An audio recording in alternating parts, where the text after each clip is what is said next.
Hello viewers, welcome to another video. तो आज की वीडियो हम डीपीडी फार्मेसी बीएसएमटी नर्सिंग के पास पेपर सॉल्व करेंगे डाउ जिन्ना लम्स यूनिवर्सिटी के 2021 बायोलॉजी पोर्शन का। तीनों यूनिवर्सिटीज़ के इसमें मिक्स है और आपको बहुत ज़्यादा बेनिफिट होगा। तीनों यूनिवर्सिटी इसी तरह का पास पेपर के हिसाब से ही निकालती है। जिस तरह से पास पेपर के क्वेश्चंस आए हुए हैं उसी तरह के टॉपिक्स पढ़ लें, आपको बहुत ज़्यादा बेनिफिट होगा। ऐसे कोई इतने लंबे चौड़े क्वेश्चंस नहीं पूछते। तो आज की वीडियो में ये हम डिस्कस करेंगे। लिहाजा जो पिछली वीडियोस थी उसमें हमने डिफरेंट पोर्शन डिस्कस करवा लिए हैं 2022 के, तो वो भी लिंक्स डिस्क्रिप्शन प्रेजेंट है। If you want to see then you can watch. अच्छा जी, तो हमारे पास फर्स्ट क्वेश्चन आ गया, the shape of the haemoglobin molecule is. Option A fibre, option C cigar, option C is globe and the option number D is sorry.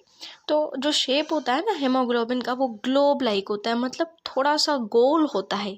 इसलिए nucleic acid है special affinity for. Nucleic acid के पास कौन सी affinity special होती है? क्या वो acidic होते हैं, बेसिक होते हैं, सॉल्ट्स होते हैं या एसिड्स होते हैं? तो ये बात याद रख लें, न्यूक्लिक एसिड जो होते हैं वो बेसिक प्रोटीन्स होते हैं।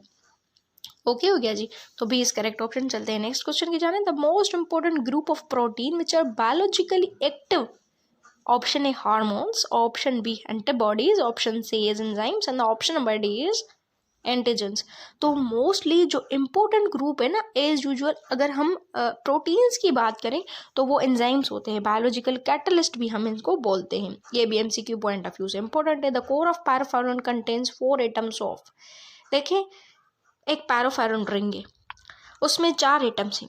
बीच में क्या प्रेजेंट होता है? एक मैग्नीशियम, ठीक है, वो बीच में प्रेजेंट होता है। इसलिए the core of porphyrin contain 4 carbon atoms, 4 atoms of magnesium which is known as accessory pigment. कौन सी एक एसेसरी पिगमेंट है?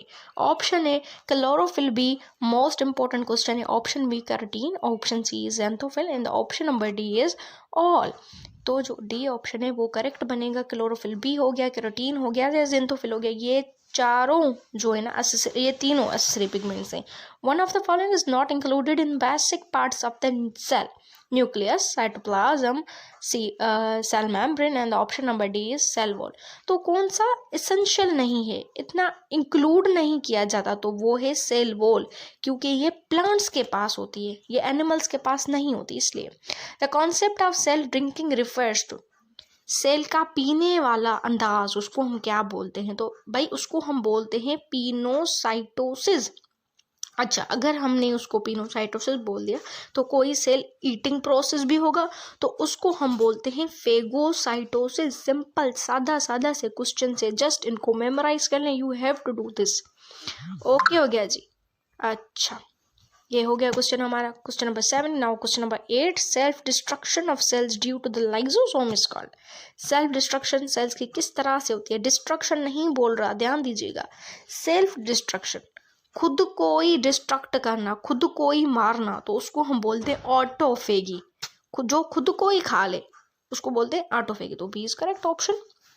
अच्छा जी, और क्वेश्चन नंबर 9 की जानब चलते हैं। The shape of the polio virus. Polio virus का शेप कौन सा होता है? सिंपल पूछ रहे हैं। रोड शेप होता है, टेढ़पोल होता है, ब्रिक लेग होता है या वही स्फेरिकल होता है? जो पोलियो वायरस का शेप होता है ना वो स्फेरिकल होता है। Polio virus is spherical in shape. The major locomotory structure in bacteria. Bacteria किस तरह से घूम फिर सकते हैं, लोकोमोट कर सकते हैं? यू कैन इजीली से so flagella, fimbriae, option C pili and option number D is cilia. तो जो लोकोमोटरी स्ट्रक्चर है बैक्टीरिया का वो है पाइलिया या पिलिया भी आप बोल सकते हैं। तो इसका जो करेक्ट ऑप्शन बोल सकते हैं। उसके बाद नेक्स्ट क्वेश्चन आ गया, the structure which is chemotaxis is in bacteria. देखें, कीमोटैक्सिस से क्या मुराद है?